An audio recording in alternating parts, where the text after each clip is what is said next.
არ უნდა დაგვიწყდეს აქვე, რომ ეს არის ეპოქა, ანუ ეპოქა, რომელშიც ვითარდებოდა public administration-ი, რომელშიც მეცნიერება და ტექნიკა ძალიან სწრაფად ვითარდება და მიღწევები, რომლებიც ამ სფეროებში არსებობდა, დიდ შთაბეჭდილებას ახდენდა მთლიანად საზოგადოებაზე და იმ ადამიანებზე, რომლებიც ფიქრობდნენ იმის შესახებ, თუ როგორ ჯობდა უკეთ მოწყობილიყო სახელმწიფო და საჯარო სამსახური. და ერთ-ერთ წინა ლექციაზეც გითხარით, რომ ბევრი რამის გადმოღება მოხდა კიდევაც, თქვათ, სახელმწიფო სექტორის მიერ ბიზნეს სექტორიდან და ძალიან ბევრი რამე წარმატებით დამკვიდრდა კიდევაც. კიდევ ერთი გამოჩენილი ადამიანის სახელი ფრედერიკ ტეილორი უკავშირდება სწორედ მეცნიერული, ეგრეთ წოდებული მეცნიერული მენეჯმენტის მიდგომის დანერგვას. ტეილორის მიდგომა მდგომარეობდა იმაში, რომ შესწავლის საგნად უბრალოდ აქცენტის გადატანა მოხდა მუშახელის ფიგურაზე და დაიწყო შესწავლა იმისა, თუ როგორ რა შეიძლება გაკეთდეს იმისთვის, რომ რიგითი ადამიანის, რიგითი მუშაკის პროდუქტიულობა გაიზარდოს. და შეხედულება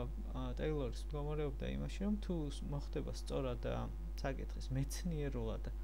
შესწავლა, ამის მიღწევა სრულიად შესაძლებელია და ადვილიც იქნება. შესწავლა მდგომარეობდა შემდეგს. იმაზე დაკვირვებით, თუ რისი გაკეთება უხდება მუშახელს, რა ფუნქციების შესრულება უხდება მას, ცდილობდნენ ეპოვათ მის მიერ შესასრულებელი საქმის უფრო სწრაფად და უფრო ხარისხიანად გაკეთების გზები, ახალი გზები. მაგალითად, ყველაზე მარტივი მაგალითი შეიძლება ასეთი მოვიყვანოთ, თუ ადამიანს, თუ უფრო სწორად ორგანიზაციის თანამშრომლებს უხდებათ ხშირად სიარული რაღაცა ხელსაწყოს გამოსაყენებლად, თქო, დღეს რაც არის ქსეროქსი ორგანიზაციებში, როგორ შეიძლება ქსეროქსის აპარატი დაიდგას ისეთ ადგილას ორგანიზაციაში, სადაც ყველაზე ხელსაყრელი ადვილი იქნება მისი სარგებლობა, ანუ დადგმა ისეთ ადგილას, სადაც ადამიანებს ნაკლები დროის დახარჯვა მოუხდებათ, რომ მასთან მივიდნენ. და ასეთი დაკვირვება და მსგავსი ცვლილებების შეტანა იმასაც უწყობდა, რა თქმა უნდა, ხელს, რომ უფრო სწორად მომხდარიყო გადანაწილება იმ ფუნქციების, იმ ამოცანების და როლების, რომლის შესრულება უხდება თითოეულ თანამშრომელს ორგანიზაციაში. ეს არის პერიოდი, როგორც გითხარით, როდესაც მეცნიერებაში და ტექნიკაში მიმდინარე სიახლეების, ცვლილებების კვალობაზე ორგანიზაციებს ძალიან ხშირად ადარებდნენ ხოლმე მანქანას, რაღაცა მექანიზმს, რომელიც თუ სწორად არის და კარგად არის აწყობილი, ის იმუშავებს დიდი ხანი, იმუშავებს კარგად და ყოველთვის მოგცემს იმ შედეგებს, რომლის მიღებაც გვინდა. შესაბამისად, ორგანიზაციებზე ხშირად საუბრობდნენ ხოლმე იმ თვალსაზრისით, ანუ საუბრობდნენ, რომ თუ ორგანიზაცია ვერ ასრულებს თავის ფუნქციებს, ეს არის იმის ბრალი, რომ ის რაღაც სფეროში მაინც არ არის სწორად აწყობილი და საჭირო არის მისი გადაწყობა, როგორც ვთქვათ, მექანიზმის, როგორც მანქანის შეკეთება არის შესაძლებელი. როდესაც საუბარია მექანიზმზე, პირველ რიგში ერთ-ერთი ძირითადი და მნიშვნელოვანი კომპონენტი ამ მექანიზმის იყო და რა თქმა უნდა დღესაც არის სტრუქტურა ორგანიზაციის ის იერარქია რომელსაც გულისხმობს ნებისმიერი ორგანიზაცია და რომელიც შეიძლება თქვენთვისაც კარგად ნაცნობი იყოს ნებისმიერი საჯარო ორგანიზაციის ვებსაიტზე, ნებისმიერ სამინისტროს ვებსაიტზე რო შეხვიდეთ, თქვენ აუცილებლად იპოვეთ იქ ორგანიზაციულ სტრუქტურას ამ დაწესებულების, რომელშიც ასახულია ის იერარქია, არსებული იერარქია და ის თუ როგორ არის გადანაწილებული დაწესებულებაში ფუნქციები და როლები. თქვენ ახლა სლაიდზე ხედავთ გარკვეულწილად შაბლონს ამ ორგანიზაციული სტრუქტურის, რომელიც სხვადასხვა ხარისხის განსხვავებებით, რა თქმა უნდა, მაინც მეორდება საჯარო ორგანიზაციების უმრავლესობაში, სათავეში, იერარქიის სათავეში, რა თქმა უნდა, არის ხოლმე ხელმძღვანელი, მენეჯერი, მთავარი მენეჯერი, დირექტორი და ასე შემდეგ, რომელსაც ექვემდებარებიან მოადგილეები, რომლებიც შეიძლება იყვნენ 2-3 ან მეტი. არის ხოლმე გარკვეული ერთეული, ადმინისტრაციული ერთეული, რომელიც შეიძლება და ექვემდებარება ხოლმე მხოლოდ იერარქიაში უმაღლეს საფეხურზე მყოფ ადამიანს და ეს ადმინისტრაციული ერთეული ხშირად გამოიყენება ხოლმე როგორც ზედამხედველი რგოლი, ზედამხედველი ორგანო, რომელიც თვალყურს ადევნებს ყველა ამ იერარქიაში განლაგებულ ყველა დანარჩენ სტრუქტურას და შემდეგ არის ფუნქციები დანაწილებული